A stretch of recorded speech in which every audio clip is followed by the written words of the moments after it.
Good afternoon. Turn your cell phones off.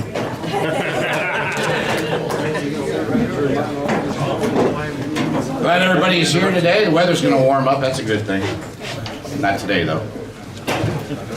Welcome to all of you, and welcome to our guests, and we'll get the chance to meet all of you here, all the guests here in a few minutes. But on behalf of the Pro Football Hall of Fame and the Board of Directors of the Pro Football Hall of Fame Luncheon Club, I call to order the 18th meeting of the 61st year of the Pro Football Hall of Fame Luncheon Club.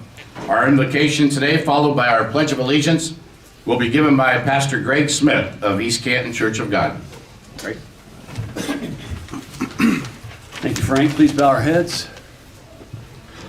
Father God, thank you. As we come to you, before you to pray, we gather to share in our common interest in the world of sports, the contests of the will, strength, and wisdom. We acknowledge that it's only through you that any of us can be here right now. That we have ourselves through you, your riches and grace and kindness toward us, in your Son's name. We thank you for all you've given us: food, drink, shelter, transportation, friends, family, even something as simple as air to breathe. And we thank you also for the food we've enjoyed in this luncheon and for those who serve us. Thanking you also for our speaker today, his family, and himself. Lord, we also ask that you would watch over us.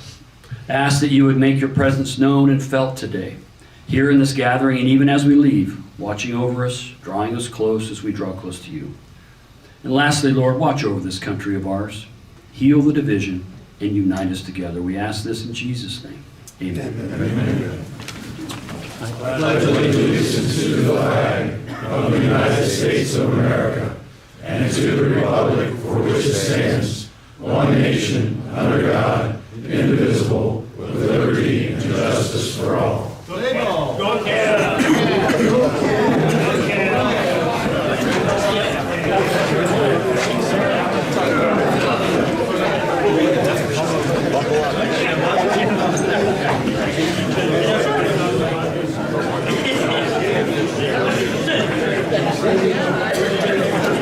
All right, we have some special guests up here at the table. I want to introduce them all to you.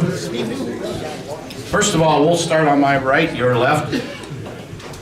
Our Board of Trustee, who is with our clergy this month, Coach Doug Miller. You also had a chance to hear from Pastor Greg Smith. To my left, your right, far end, is the COO of the Cleveland Charge, Rocco Marigus. Local guy, by the way. I'm here in Canton. Next to him, the one and only Roman Van Almen.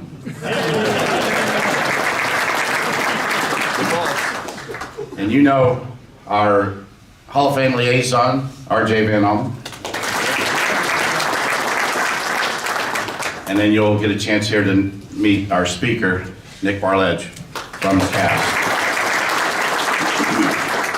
I want to recognize, you see them on their screens here, the club sponsors, the folks that put money towards our group. I want to thank Wilkshire Golf Course, Liberty Ford, Dr. Peter Ferguson Chiropractic, Aultcare's Primetime Health Plan, and the Marion Motley Memorial Fund Scholarship.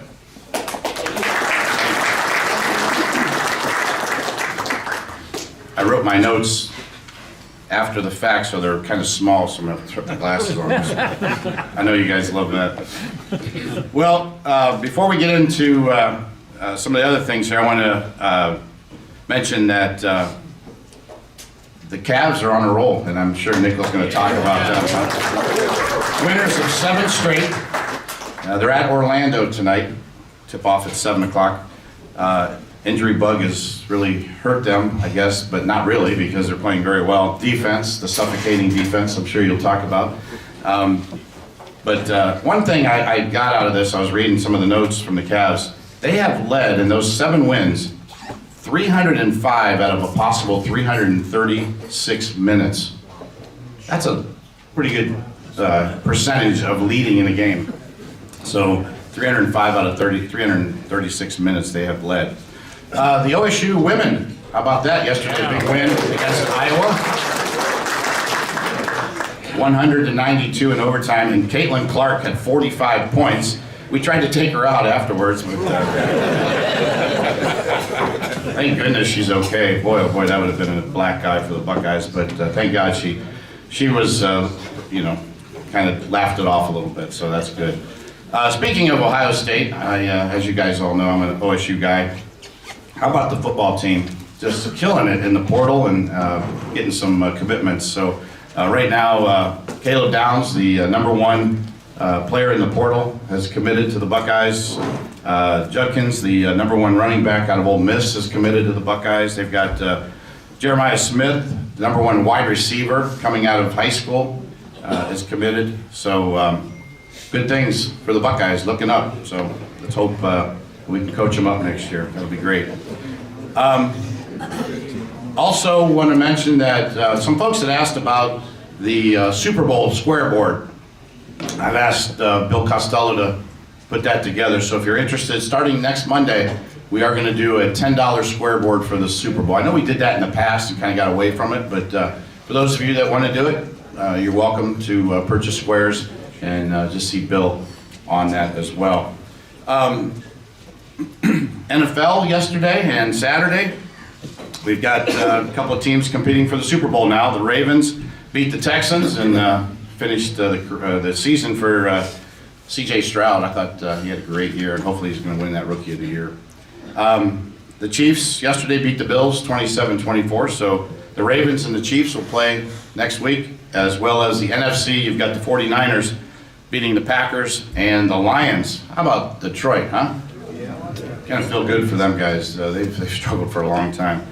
So Detroit and San Francisco, it's going to be tough for them next week, but hopefully they can pull it off.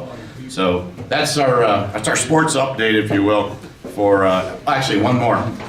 From the Pro Football Hall of Fame, they're celebrating the golden anniversary of the Steelers, their trajectory-altering year with a new temporary exhibit titled A Legacy Forged in Black and Gold, which opened on Saturday.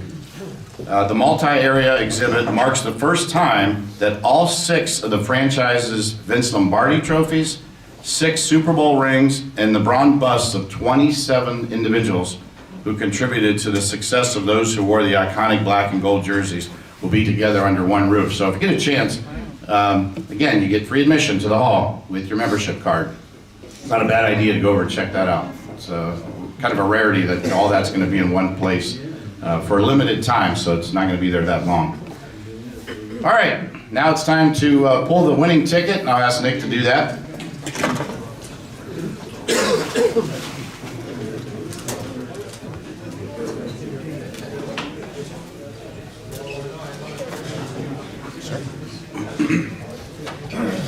I know I better put these on. Winning ticket number 121141. And the winning dollar amount is $183. 121141. Right down here. Ozzy's got the money, he'll come and bring it to you.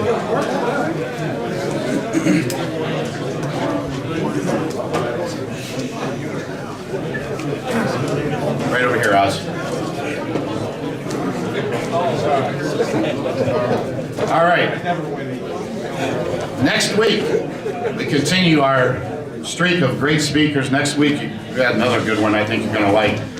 Joe Tressy is a former UCLA defensive coordinator, as well as many other stops in his career. Throughout his career, Tressy has coached more than 25 current and former players who have moved on to play in the NFL. I know he coached at Akron. I think he was there for a while as well. He's a native of Warren, Ohio, and he graduated from Warren JFK High School, so it'll be good to hear from Joe Tressy next week as well. All right, now it's time. Oh, wait, one other thing. The schedules for our speakers are available in the back, so if you want to grab one on your way out, make sure you grab one. And now it's time to introduce the gentleman who's going to introduce our speaker today, and he is our club Hall of Fame liaison. Please welcome, and Cavs season ticket holder, R.J. Van Allen.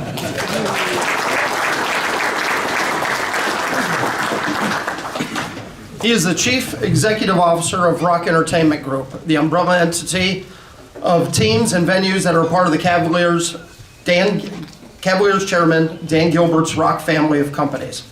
It includes the NBA's Cavaliers, the AHL Cleveland Monsters, the NBA's G League Cleveland Charge, and Cavs Legion of the NBA 2K League, and the operation of Rocket Mortgage Fieldhouse in Cleveland, Legion Lair lit by TCP, home of the Cavs Legion in Cleveland, and Cleveland Clinic Courts, the Cavaliers Training and Development Center in Cleveland, or Independence, Ohio. He joined the Cavs in 2017 as president. In this role, he oversees over 500 full-time team members throughout the business operation of the Cavs, who have the second largest workforce in the NBA behind the New York Knicks. Most recently, he played a core leadership role in the day-to-day planning, design, and construction of the newly transformed Rocket Mortgage Fieldhouse, which opened before the start of the Cavaliers' 2019-2020 season. Prior to joining the Cavaliers, he was the senior vice president and chief sales officer for the Phoenix Suns, where he oversaw the team's premium and ticket sales and marketing efforts. He began serving his stint with the Suns during the 2013-2014 season. He was part of the Cavs organization for 5 seasons, where he was most recently vice president of sales and service before departing for Phoenix in 2014. Prior to his tenure in Cleveland, he spent 1 season with the Suns and 2 seasons with the Charlotte Bobcats, specializing in suite premium price seating. His influence extends across the entire Cleveland community, holding positions on the advisory boards of the Cleveland Sports Commission, American Red Cross, Cleveland Clinic Pediatrics Leadership Council, and the local Boys and Girls Club. He graduated from St. John's University in May of 2006, where he majored in psychology. He and his wife Tracy have 2 daughters, Brooklyn and Kennedy. Without further ado, let's give a warm Hall of Fame welcome to today's speaker, Nic Barlage.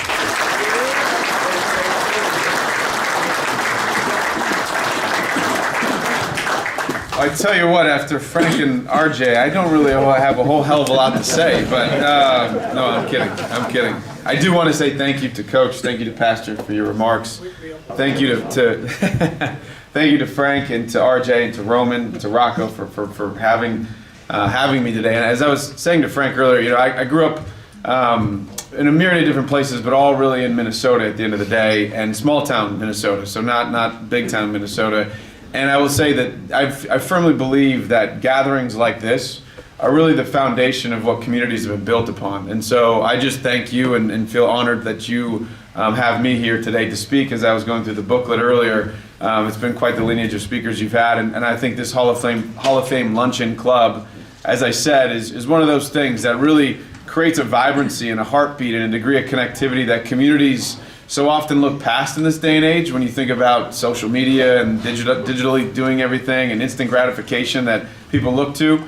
This is what warms my heart when you see people like this gathering that have known each other for years and are neighbors and friends. I think so much of that is indicative of who we are here in Northeast Ohio, and so I just once again thank you for the opportunity. Frank was mentioning a couple of things. We are very excited at the Cavs about what we have going on. I think when you think about kind of the progression we've been through over the last handful of years, it's been one of that we've had to kind of reset, restart, and then build from the ground up again, which has been exciting, has had its twists and its turns, there's no doubt, but is one that as we sit here today, we're so much more optimistic about what we think tomorrow brings, because of what we've accomplished today and what we accomplished yesterday in regards to what's going on the court. And so when you think about 7 wins in a row, when you got to January 2nd of this calendar year, when the calendar year basically flipped over, we had played the 4th hardest schedule in the NBA across all 30 teams. And so when we sat there and we said, look, we're not as bad as our record maybe makes us out to, but in that period of time, we had only had our starting lineup active. The starting lineup we thought was going to be our projected starting lineup twice. And basically the first 2.5 or 3 months of the season, depending on how you want to look at it. And then Darius and Evan go down, which obviously was a big blow to us, at least, and still is, I want to be clear. But what we've been able to see, and huge credit to Kobe Altman, who's our president of basketball operations, and JB Bickerstaff, our head coach, and Mike Gansey, for For those of you that may recognize that name, Mike was a big high school hoops player here in the region and went on to play and star at West Virginia. They really canvass the world at the end of the day. And we were just over in Paris, and I'll talk a little bit about that. And I give Mike and Kobe a lot of credit. They stayed on 3 extra days after the rest of us left because they had scouting they had to do in the outskirts of France. Not in Paris, I want to be clear, but they had about a 2.5-hour train ride to get to where they wanted to see a few of these guys. But that's their commitment to finding these players that we may not all see every single day. When you think about a guy like Craig Porter Jr., for those who've seen him kind of come into his own this year, Craig actually was an undrafted rookie out of Wichita State. He led Division I men's basketball in block shots last year. And so when you think about that, Craig is, look, I'm a vertically challenged individual, I will say. Craig's a few inches taller than me. He's like 6'2", 6'3", but to lead Division I men's basketball in block shots from a point guard position shows you not only his athleticism, but also his tenacity. And when you watch him play, he's kind of got this unassuming nature to him. But that's like what Kobe and Mike were able to find. And then you think about a guy like Sam Merrill, who, Sam's really got his start in the G League. And for those of you that have ever been to a Canton Charge game and now a Cleveland Charge game, the G League is the second best basketball league in the world. And Sam is such a great indication of that. We were able to draft him first overall in the G League draft a few years ago. And now you watch him and, he's one of the, he has a chance, we think, to be one of the more prolific shooters in the NBA and just, for all that he brings to the table. And I'm mentioning some of the guys that, you don't carry the headlines, right? They're the guys that have continued to keep this thing going throughout this 7-game winning streak, and to be 11-3 in our last 14 games is a huge testament, like I said, to the fabric of the team. And the thing that I think is that makes us probably the most proud, as I see some wine and gold in the crowd, is just how similar this team is to this community. This team has really been born out of draft picks and a few opportunistic trades here and there, no doubt.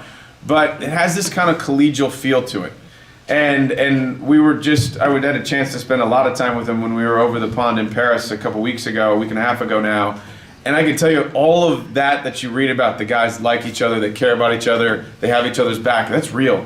And I've been in and around the NBA now for 18 years. And you don't feel that every single team you're around. Some can be a little bit, we'll say kind of corporate in feel, just because they've been this kind of melting pot of players that have been thrown together based on contracts and different things. And that's not a bad thing, by the way. That's just the nature of professional sports. But this team is not that at all. This team is a team that I think this region could and can and should be proud of. It's a team that continues to grow and aspire to do more. And I think the most unique part about it is, to a person, every single one of them loves playing in Northeast Ohio, and they love playing in downtown Cleveland. And look, we think we have a pretty damn good coast in Lake Erie, but we're not going to pretend to be Los Angeles or Miami or New York or any of these other cities. And with that, though, brings an incredibly unique combination of a group of guys that love each other, that care about each other, and that want to play here. And I think you're seeing that get borne out onto the court. And so that's a little bit about the team, I will say. We're sitting 4th in the East right now, which if you'd have told us, we actually have almost identical record to where we were last year at this point in time, by about a half a game or a game. I didn't look at it over the weekend, but which is unique when you think about the injuries and everything we've gone up against. And as over the next 2 weeks and change, we'll see Evan and Darius return from injury, which will ultimately be big catalysts and additions for us as we think about our stretch run and as we get ready for what hopes to be a little bit of an extended season at Rocket Mortgage Fieldhouse. But as Frank and RJ mentioned, our group is a group that really extends beyond just Cavs basketball. Our group is a group that touches, we have an AHL hockey team, which we're very proud of, in the Cleveland Monsters. We have a G League team in the Cleveland Charge. We have esports teams, which we're very interested in. And so all in all, Rock Entertainment Group represents about, in total, 10 properties. 4 that we wholly own and 6 that we help operate, as well as Rocket Mortgage Fieldhouse. And so we don't look at just sports as the wins and loss column, but don't get me wrong, we're judged by that. It's a zero-sum business, and that is ultimately something that we get judged by every single day. But we think that what we have is a convergence of sports and entertainment assets that really create a platform. And that platform ultimately should be, and if Dan was here today, he would tell you, that platform should be about how we can help impact the community how we can change the trajectory of people's lives and how we can ultimately unite and bring people together. And that sounds really good in kind of nature, but ultimately there's a lot of things that we focus on that bring that to life every single day. And so I'll share a few of those just in the community work here in a second. But I do want to go back just because I think there's some fun things that this group can relate to, just as we think about, just where we are in sports and in the world in general. But I'll give you a little bit of some examples. So we were fortunate enough 2 Thursdays ago to play our first ever home game in Paris, France, as I was mentioning earlier. A very unique opportunity for us as a franchise. And when you think about it, we think, especially when we think about the work that the Hall of Fame does and what you do around inductions and just what you do in regards to bringing tourists here to Canton, Ohio every single day, it's ultimately an attraction. It's an asset for the region. We think of that very similarly, and so we think about it from the standpoint of how can we go tell Northeast Ohio's story to the rest of the world. And just to give you guys some anecdotes and a little bit of a tongue-in-cheek joke at the end, but when we were over in Paris, so we played, we were over there for 5 days. We played and we had a game against the Brooklyn Nets, which was our home game at the end of the day. We took 272 team members over to Paris to pull that off, which was quite the logistical feat unto itself. But a couple of anecdotes. We were able to generate, since we were over there, 700 million impressions that were tied either to Cleveland or the Cleveland Cavaliers in general, which equated to about $12.4 million in earned media, which earned media is the opportunity that we get when we carry it, or a guy like Frank talks about it on the radio or on TV. And so that was massive for us.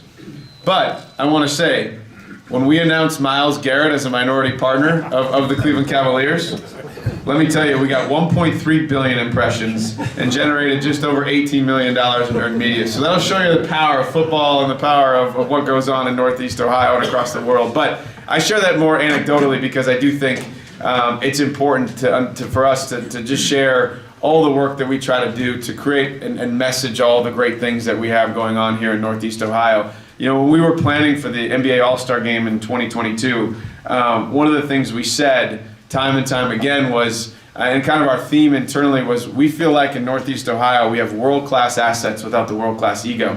And those world-class assets without the world-class ego allow us to come together so seamlessly as a community to put on major events and to put our best foot forward better than most host cities can. And it's given us a reputation as a region to be a big event region at the end of the day. We think about what we do, as I mentioned earlier, for inductions every year, but you also think about we've hosted the NFL Draft, we've hosted MLB All-Star Game, we've hosted an NHL All-Star Game, we host the Rock and Roll Hall of Fame inductions, which we get a chance to do every other year now at Rocket Mortgage Fieldhouse. And then this upcoming spring we get to host the Women's Final Four, which is really become such an incredible event for our region. And those are all things that we think, as we think about taking and harnessing the power of sport, to really make an impact in our community. When you add all of those different events up, NBA All-Star being number one, just because the other ones had, not MLB All-Star, but a few of the other ones had a little bit of a COVID implication to them. For NBA All-Star, we generated $248 million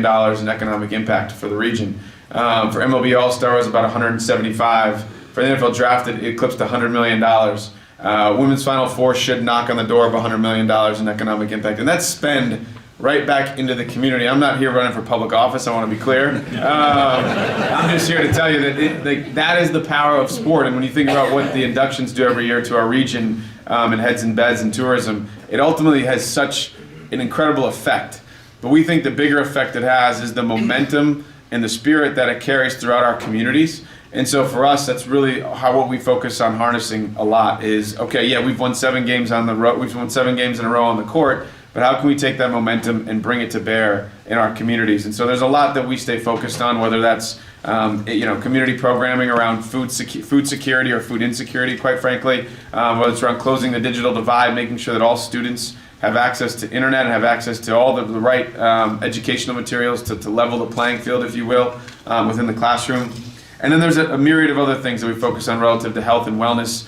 We have over 50,000 kids that participate every year in our Cavs Academy, which is our youth basketball programs that kids like Roman participate in. And we think that's really important because when you think about our communities, we've never been more inactive in youth in the history of our country than we have been in the last 4 or 5 years. Some of that could be pandemic spurred, some of that could be just the nature of society evolving. And we think it's important that our kids and our kids' kids have a chance to play sports and can see the power of teamwork and can see the power of hard work and can see all the right values that so many of you have built your lives around. And we think that that part's very, very, very important. And so I think, just as we go forward, I know I want to spend some time just answering Q&A. And anything you guys have, please, it's on limits. I did see Joe Scalzo here from Cranes, though, so we might have a little bit of a media filter. I'm kidding. But all in all, I will just say this. We view ourselves as a community asset. It's our job ultimately at the end of the day to make all of you proud. And we kind of look at ourselves like we're at the bottom of that pyramid of things that you need to do, and it's our job to earn our way up to be something that's desirable, something that you want to do.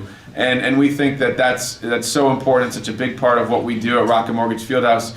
Yeah, we do bring almost 200 events to the region every single year between Cavs games, Monsters hockey games, Charge games at Wolstein Center, and then the concerts and shows which can range from Madonna to Drake to Aerosmith, you name it. We try to bring it comedic acts, but ultimately that's not for us at the end of the day. That's for us at the end of the day to enjoy.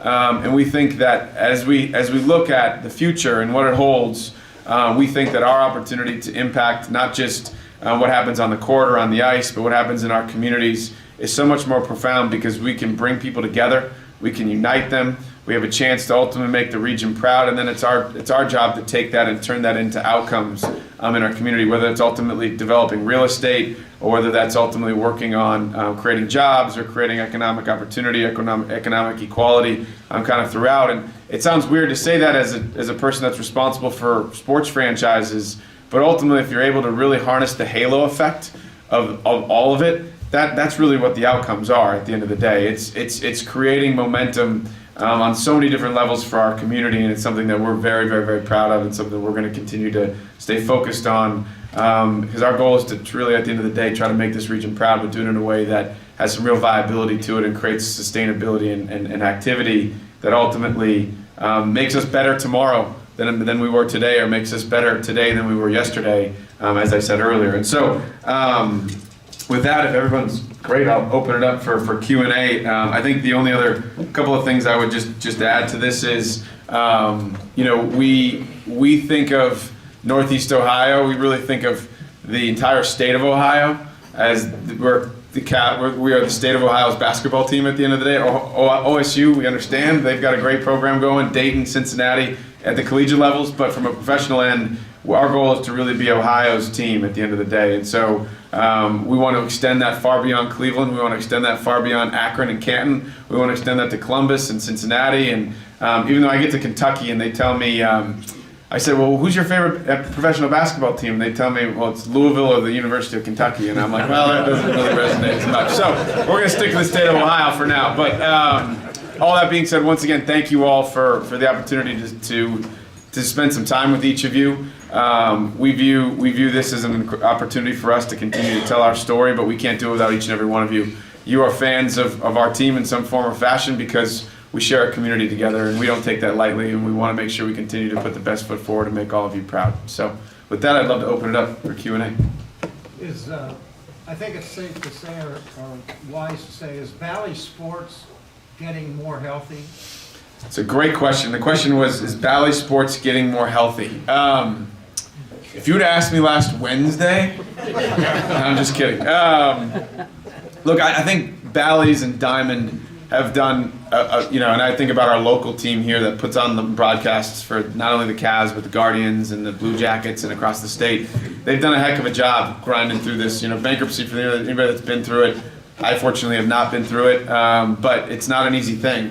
I will say their deal with Amazon and the restructuring of their debt that was announced last week is an incredibly positive step for them in the right direction in regards to righting the ship. There's still a lot left in this tale to be told, but last week was a quantum step in the right direction for them in regards to securing and creating a healthier outlook for the company first. I will say we haven't answered the viewership situation. Right now, 1 in 3 1 in 3 people in our television region, which extends from the shores of Lake Erie basically to the southern edge of Canton, which is considered our inner market. 1 in 3 of our fans can only see our games right now, which is not good enough. That's not fair. That's not good enough. And we've got to figure out a better solution. And that's not a me calling out Bally's or Diamond. That's me saying, look, as an overall group, we've got to put the media puzzle pieces together to be more recognizable and to be more accessible to our fans, because right now we're not doing that. We're working on it. We'll get there, I promise that. But when we get there, I think it's still a little bit of TBD based on how some of these things evolve on their side. Great question, though. Thank you. Long-term contract for Donovan Mitchell? Long-term contract for Donovan Mitchell. I'm surprised that wasn't first question. Look, I will tell you this. Donovan is such a unique superstar. And spending some time with him, and I give all the credit to Kobe for trading for him and for JB for putting him in a system that's really kind of let him thrive. Donovan's one of the most incredible superstars you'll ever meet. Down to earth, humble, is such a, loves playing here, by the way. Absolutely loves playing here. I can't put an odds on what he'll do. I'm not in his mind every single day. I will say every day it's our goal to make it as attractive of a situation for him as possible. Money will not be a holdback for us. We will put the most amount of money we possibly can in front of him. And we'll work with his team and more importantly his family to ultimately find a fit here for him over a longer period of time. But I don't have a crystal ball and I can't predict it. I do think whenever you think about a superstar like Donovan, what's most important to him, it's winning. It's the team, it's the resources you surround him with, and I think we check a lot of those boxes for him. And so to sit here and say we don't feel comfortable, I'd say we never are going to say that we feel comfortable, because we feel like the moment we feel comfortable, we start regressing as an organization. And so it's important that we continue to push and put everything we can and create the best value proposition for not just Donovan, but Darius and Evan and Jarrett and the entire team to want to be here. Like, I don't want it to be lost on anybody. Having a team of folks that want to be in Northeast Ohio and want to call Cleveland home, in our business in particular, it's not the easiest. But we've got such a great group of like-minded people, and they care so much about this community. There's a value to that extends well beyond anything we're doing. I'm not ducking your question. I'm just saying that we feel like our chances are just as good as anybody's in regards to keeping him. But at the end of the day, he'll have to make a decision. And I think the one thing we have learned through this process, Kobe, myself, the entire organization, is, we are only as great as the players on the court and the wins and losses, and that's how we're judged. We understand that. But ultimately, if we can create a culture and an environment that people want to be a part of, that's something that doesn't show up on a spreadsheet, that's something that doesn't show up on a contract, and that's what we're obsessed with every single day, because we're ultimately, the resources will be there because of what Dan affords us to do, and we like our chances just as good as anybody else's. I won't put any odds on it, I won't bet on it, I won't do any of those kind of things, but we are very fortunate to have a player and a man of Donovan's caliber, and that's our goal, to keep that going for as long as we can. Talk a little bit about Jared Allen and his chances of making the All-Star. Yeah, Jared Allen and his chances of making the All-Star game. Well, I can tell you I voted every day for Jared Allen. You can only vote once a day, and some days it's worth 3 votes, some days, but the voting closed on Saturday, so we'll find out. Look, J.A. has been incredible. I think it's lost on nobody. Last year's season didn't end the way we wanted it to end. We kind of got, we lost. Let's put it that way. We lost the series 4-1 to the Knicks, and we felt like we had just as much talent, if not more talent than them. When you look at our roster up and down, and for some reason, especially in the media, I don't know, Joe, maybe you can answer this question for us, but he took a lot of the brunt of that, which I didn't think was fair. Jared is one of those. He's such an incredible human being. Jared, if he wasn't a basketball player, I think he'd tell you he'd legitimately probably be a rocket scientist. Like, he's obsessed with space, and he's obsessed with NASA, and he's just a brilliantly wired individual, very aware of society and everything that's going on. But he works so hard, and he's one of those unique unicorn talents where you can't teach his athleticism at his height and his size. I really think he's an all-star. I mean, he was an all-star when we hosted the game here in Cleveland. He got in as an alternate due to an injury, but I think he's a straight-up all-star. I think when you look at his numbers, you look at his impact, you look at what he's done on the floor since he's been back. He missed the first 2 weeks of the season due to a little bit of an inflamed foot. But since he's been back, I mean, he's played almost, I think, every game since then. He's 11 straight double-doubles, I think, right now. It might even be more than that. But there's no doubt he should be an all-star, in my opinion, especially when you think about the game and they're not being traditional centers aren't as prevalent anymore as they once were. In my opinion, there's nobody better in the middle than Jarrett. When you put him and Evan together, when Evan gets back and healthy, it should be a pretty scary thing for the opposition coming down the home stretch. Great question. So go here and then over there. Let's say you hear of a young sophomore in high school, his name's LeBron James, and he's coming from Steubenville or New Philadelphia or Findlay, Ohio, where you have no impact. How do you reach out? You mentioned community several times. How do you reach out to communities you haven't had an impact?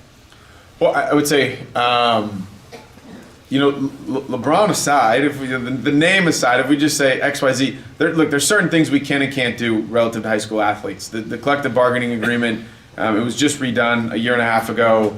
There's only so much engagement. We can have very minimal engagement, actually. We actually have to get approval from the NBA to scout high school games. So, for instance, there was a high school showcase in Las Vegas during the in-season tournament.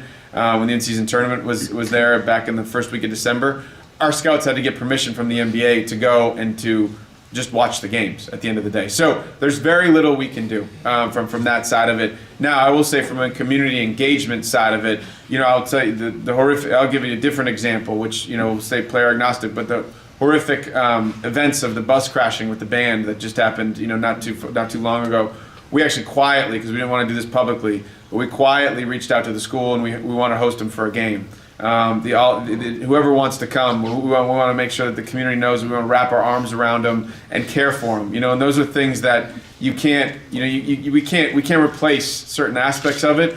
But what we can do is try to use our platform for good, right? To create a moment of resiliency in a moment of tragedy. And so from our perspective, those are all things we want to stay focused on. And I don't just use that as the one example. I mean, there's, when the train accident occurred, now that the township is East Palestine. Thank you.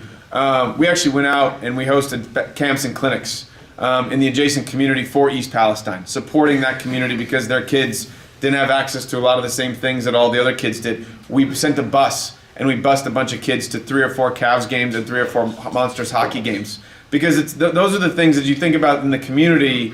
Like, we think there's opportunities for us to use the memories, the moments, and the experiences that we offer to create good in people's lives, to create change, to try to create hope in some of those scenarios, right? And so, from our perspective, that is really what we want to do. And we don't do it to grab a headline. We do it because it's the right thing to do at the end of the day. And we think that it's ultimately really important for us to give back to the community that supports us. And so, once again, not trying to dodge the question, but trying to give other examples in regards to, we think that our platform is one that we can really wrap our arms around our communities, embrace them.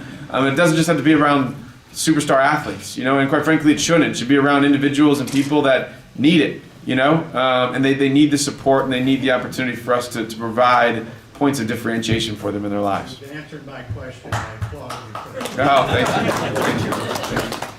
What would it take to get Sam Merrill into that three-point contest for the NBA? Oh, you know what? It's a phenomenal. What would it take to get Sam Merrill into the three-point? I might go back and write the NBA a note right after this. That is a great recommendation. Look, his percentages will speak for themselves. They haven't set the field yet. I saw a couple of dunk contests the other day, contestants being floated around. But we'll create a little lobbying campaign over the next couple of weeks for that. That's a great point. Thank you. Back. Nick, now I just want to say, with the NBA and the way that the Paris trip was so successful, do you think there's any more plans in the future for the NBA to expand its global market? And I just want to say, the win over the Milwaukee Bucks by 40 last Wednesday was the singularly biggest win in the post-LeBron James era. All right.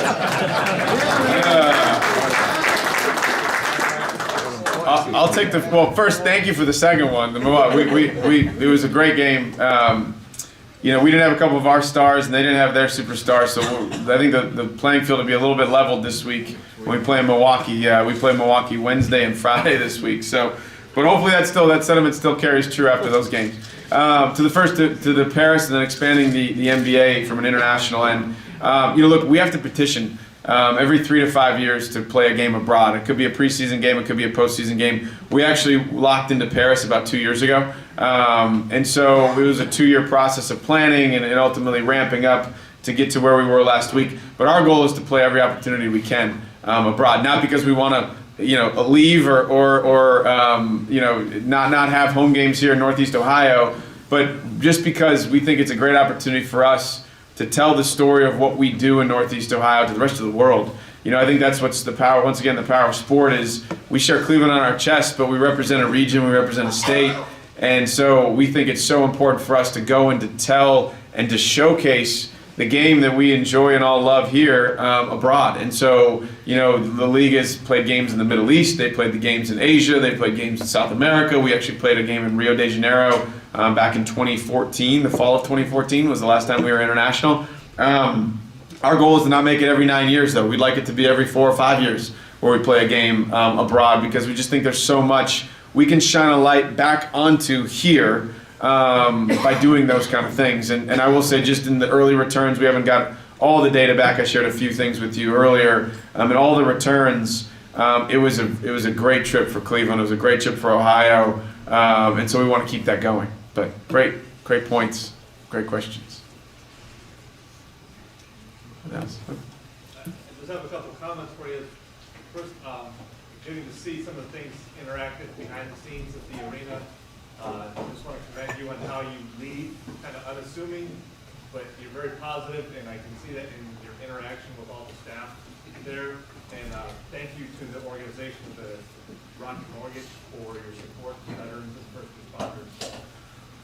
Yes, I would say thank you to both. One is, you know, we believe in servant-based leadership from Dan on down, and as I say, Rocco can say this, but I firmly believe it's people like mine's role to sit at the bottom of the org chart, not sit at the top of the org chart. And so I think it's important that, you know, really, if you think about it, our part-time team members and our frontline team members, they represent 72% of your experience when you walk into the doors of Rocket Mortgage Fieldhouse. And you don't even know that, but the person that welcomes you, taking your ticket, scanning your ticket, getting you through security, asking if you want a beer or a hot dog at the concession stands, they control 72% of your experience. I probably can control maybe 1%, right? And so if I'm lucky, that's a good day. And so it's important that we do this together. And so I thank you for recognizing that. And then I would just say to our first responders, to military, to our police, you know, fire, EMT, whatever, like ultimately they are the foundation of our communities. We aren't who we are without the work of all those folks. And it can be thankless. It can be long hours. It can be tiresome. I mean, I spend a lot of time with our Commander Schlott, who's our commander on property for us, just working through all the things that come our way on an event night. And they do it with such a smile on their face and such a care for our communities. And it doesn't get showcased enough. And so it's our job, and I think it's all of our jobs ultimately, to thank them. Every time I see them walking around, I give them a big pat on the back and appreciate all the work that they all do, because they're really the ones that, like I said, they're the foundation of our community. And if we don't honor and respect them, we're not going to be as good as we think we can be. What's the future look for the new dance boy we got? Yeah, Pete. Pete, look, how about that for a family, huh? I mean, you go from Larry Sr., Larry Jr. I mean, I will just say Larry Sr. is one of my favorite people. I don't think he's ever met a bad day. And Larry Jr., you know, this is a true testament. You know, when I walk into CCC this last summer, we got a bunch of our guys working out there. It's right after summer league, so it's the third, fourth week of July. I'm up there for a meeting, and who do I see but Larry Jr. working out in CCC? In Cavs gear, by the way. There's media in here, but no, I'm just kidding. I don't know if maybe it wasn't Cavs gear, maybe it was Nike gear. But I mean it. What I mean is that they're such a great family here in Northeast Ohio. And then for Pete, you know, and by the way, Larry doesn't have to do this because he's produced incredibly athletic children with his wife, and they're such a great family. But Larry comes up to me, this was in preseason, and he just said, thank you for giving Pete a chance. I'm like, well, thank you to your family for all that you've done and all that you provided. You provided a pipeline of talent for our organization. I think what you're seeing in Pete is what you saw in Sam Merrill, what you're seeing in Craig Porter Jr.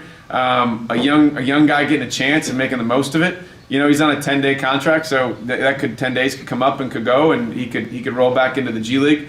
But he's working his tail off, and he's doing all the right things, and he's got that Nance DNA woven in through and through like all the rest of them do, and I think he's got just as great of a chance as anybody else does if he keeps doing what he's doing. I think you can't teach the person, and I think that's what Larry Sr. has done such a great job of, is just raising incredible young men, and his daughter as well, I want to be clear, but they've done a great job of raising incredible children, and we get to see them grow up right in front of our eyes, which I think is fantastic. So. How's Dan Gilbert doing? It's a great question. You know, I was just with Dan over in France for a week, almost a full week. He's great. Dan is, you know, he's got this vibrancy to him, and he's got this energy to him that is just, it's irreplicable, to be honest. And for a man of his means to be focused on changing the trajectory of two great American cities between Cleveland and Detroit, I give him so much credit. You know, he could do so many things if he wanted to with what he's been able to grow and what he's been able to build, and the fact that he allows us to reinvest back in the communities. You know, I've worked for 4 different NBA teams, and I should say 3 different NBA teams, but similar NBA team twice. 4 different NBA owners based on the ownership transition that was going on in Phoenix at the time when I was there, from Jerry Colangelo to Robert Sarver.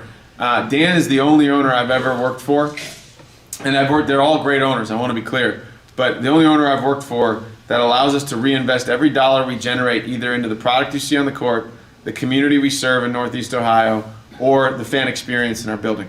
You know, Dan doesn't take a dollar out of the organization, and that is so unique. You know, and the other thing too about Dan is, you know, you can hear a lot about Cleveland being a small market or mid-market and some of these other things. Dan does not allow us to use that as an excuse. He provides resources for us to go and re-sign a player like Donovan to a max contract, which, by the way, could be approaching $100 million a year at the tail end of his deal. That's real money. I don't care, you know, no matter what business you're building, that's real money. When you look at how some of these things map out, and you know, people always, not that people forget, but during our 4 years of making it to the finals, we spent more in luxury tax than I think we set the record, and we spent more in luxury tax than almost the entire NBA did during that period of time. And so Dan is doing fantastic. He's as vibrant and as passionate about what we have going on. He's really excited about the Lions playoff run as well, just FYI, being a lifelong Detroiter and what they've gone through. So I'm sure he's celebrating a little bit today after that win last night, but he's doing great. And I think the biggest part for Dan is he just allows us to think about the business, the team, the community in just such a different way. And we are so blessed and fortunate to have a guy like him at the helm, because it makes the hard decisions we have to make that much easier, because he just has such a vision and such a desire to be the best at what we do in every layer and every aspect of what we do. So he's doing well, short-windedly. Talk about your alignment with Miles Garrett, and how did that take place? Yeah, first of all, Miles is another one of those, once again, world-class athletes without the world-class ego. I mean, Miles is such an incredible human being. You know, he approached us probably a couple years ago now, and we had a few things we were working through, and so we said, look, you know, we went through a little bit of a vetting process with him. You know, him and Dan spent some time together. He actually came to the New York series when we played in New York this past postseason run. We spent some more time together. It was such a natural fit. You know, he's a freakish athlete, first of all. Second of all, he could probably dub as a power forward if he really wanted to in his spare time. Maybe not NBA, but for sure G League. And he loves it so much. It just became a very natural conversation. And so now, you know, he wants to be involved. He wants to work on everything from doing stuff in the community with us to free agent pitches to, you know, helping rookies acclimate to Cleveland and what it's like to be a professional athlete here in Northeast Ohio. He's got a long list I think he wants to be the in-arena DJ a couple times in the season. I mean, he's got a long list of stuff that he wants to do in his role now. But once again, very fortunate to have a guy like Miles who is so common in the way he treats people. And he treats people the right way, but is just so extraordinary in the gifts that he has, especially when he steps onto that football field. We're very, very, very fortunate to have him as part of our Cavs ownership group as a limited partner, and something you'll be seeing a lot more of them as we go forward around our business, around our brand, around our guys. And we're very fortunate that he had the desire to do it, and it worked out, and we're gonna continue to use it to make it the biggest impact it can be for us. You mentioned Paris, and I'm sure you had a lot of excursions or things to do. What impressed the players or you about Paris, or something that maybe give an anecdote what the players enjoyed about being in Paris? Yeah, so an anecdote about Paris and players and a few things. I will tell you, my wife would be the better one to ask about the excursions. I was working it was a pretty packed schedule when I was over there. But I will say this, a couple things just anecdotally about Paris. And one is, they welcomed us with open arms. So this whole and quite frankly, everybody we met, they've been working really hard because they host the Summer Olympic Games this upcoming summer. They've been working really hard to kind of change the adage of Paris or Parisians don't enjoy Americans or don't welcome us with open arms. They were incredibly hospitable and very, very, very warm reception. I think the other part that I would say that our guys really took to was the history of the city. I think you don't really appreciate it until you're actually there. And at every turn you're looking at the Arc de Triomphe, or you've got obviously the Eiffel Tower, or just, the amount of art and history that's in that city. I think you take it for granted unless you're actually kind of immersed in it and running around with it. I think the other part, which was so powerful for me, and this is a small anecdote, so bear with me, but I'm driving to a community. We partnered with Special Olympics, and so they have a mobility and share program there in Paris where they're trying to make sports more accessible with people with disabilities, mental disabilities, physical disabilities. And I'm driving, and I'm in the middle of nowhere. I'm headed to the 20th district in Paris, which I can't tell you where that is. You can't tell me where that is. That's all good. And I see this, and by the way, not even close to our team hotel, not close to anything going on that I would think our travel team would be a part of. And there's a random person crossing the street with a Cavs hoodie and a Cavs stocking hat on. And it was one of those things where I took a picture of it. I'd probably dig it up on my phone. I took a picture and I sent it to our senior leadership team, and I said, this is really what it means to take Cleveland and Northeast Ohio to the world, which is ultimately really what we're focused on. But it's just so unique, the fact that there was ticket buyers from 40 different countries that came to our game in Paris. And you see everybody from David Beckham to Ronaldo to Mbappe to Christian Louis Vuitton, who I don't really know who that is. Once again, my wife can fill you in on that.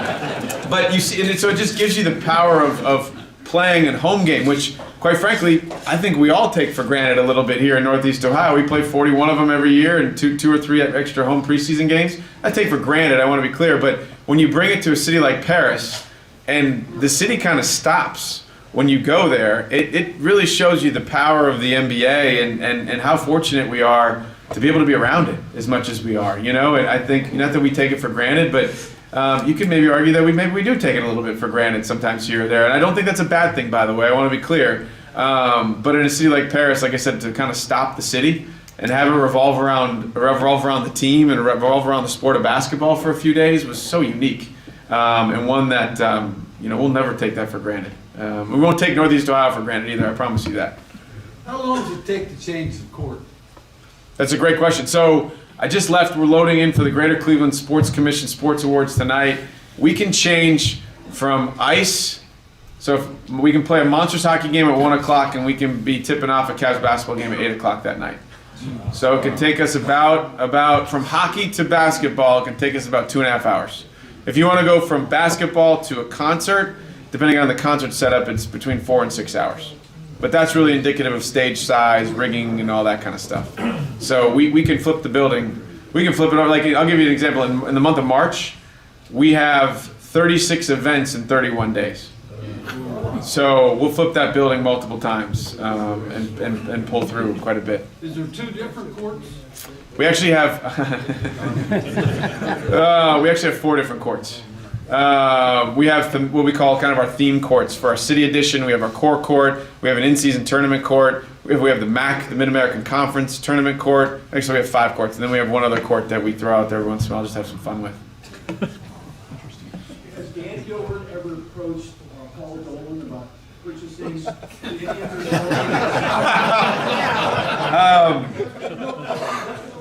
No. So look, the Dolans and the Guardians are fantastic neighbors of ours. And actually, they just struck a deal with David Blitzer, which Harris Blitzer Sports Entertainment just bought into the Hall of Fame down here as well. We know David very well. We think that it's a great combination as we go forward. Short answer to your question is no, we haven't. We haven't. I'll just say that. Yeah, Mike Trivisano. There's like the scouts warn you about him. I know he's a little controversial, good and bad. Oh no, I've heard a lot of Triv sound bites over the years. Something different about what's happened since he's passed, and how much he promoted. I mean, look, anytime you have a kind of a sports personality icon that's built such a following like Triv has, it's always a terrible thing to see them pass, controversial or not controversial. I think back to like my days as a kid growing up in Minnesota. We had Sid Hartman. And Sid Hartman was such an icon in the area. Sid was a little more level, he played a little more level than Triv did occasionally, but I think the one thing I always appreciate, controversial perspectives aside, I think the passion that you see in somebody like a Triv, or the passion that we see in the fans of Northeast Ohio, that passion, like that's what defines us. That's ultimately what makes the home court advantage when we're playing in front of 19,432 fans, or when you're at a Browns game or a Guardians game, or when you're at a high school football game, quite frankly, here in Northeast Ohio. That passion is what defines us. I grew up in Minnesota, and I gotta tell you, like when I came to my first ever Cavs game, and I was a part of some really good Suns teams too back in the day. It was the 7 seconds or less Steve Nash teams. I never heard a building as loud as Quicken Loans Arena at the time. I just hadn't. It had never been around something that just shook you kind of to its core. And what I learned over the last 12 or 13 years of being here between 2 different stints, that's the passion of the people of this region. And so you can't replace that. You can't copy that. That's authentic and real. And so I think you just have to embrace it in certain aspects. The controversial ones aside, like I said, but the passion I think is, and that's ultimately when you see somebody like Triv that passes, that's ultimately what I think about is the passion that really lives in all of our fans, which is really world renowned and world class. Any plans on making any moves before the end of the season? I have no plans. I have no plans. That's not to say that those plans can't change. But as I mentioned earlier, getting Evan and Darius back, to just happenstance will be right around the trade deadline. That's kind of like getting 2, one all-star and one budding prospective all-star in a trade, right? Because they haven't been around for 8 or 10 weeks, and we've only had our identified starting lineup coming into the season play together for 2 games. All year.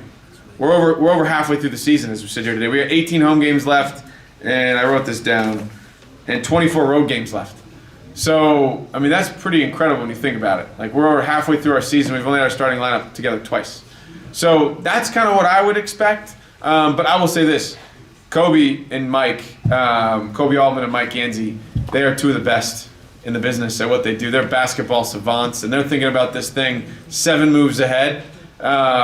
And so never say never from our perspective with those 2 at the helm doing those things, but we really like what we got, and we think we can make some noise with it. How much noise is yet to be determined. One more question? Time for one more? Back here. With the ownership group, is it been discussed to have Lusher wear some Cavs apparel for the Super Bowl to help expand the fan base? It hasn't been talked about, but I bet if the Lions make it, there'll be something going on. I don't know. Dan will not let him live it down unless he does. No, I'm just kidding. I don't know. It's a great question, though. I don't think so, because I actually think the NFL probably will protect that pretty closely.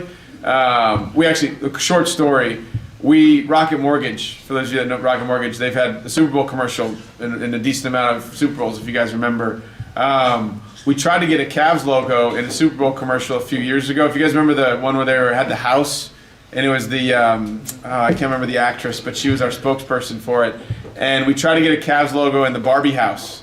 And we got shut down. So I don't think Usher's gonna be able to run that thing out there at halftime. But you know, don't put it past anybody. But I won't hold your breath on that one. So good. Thank you all so much.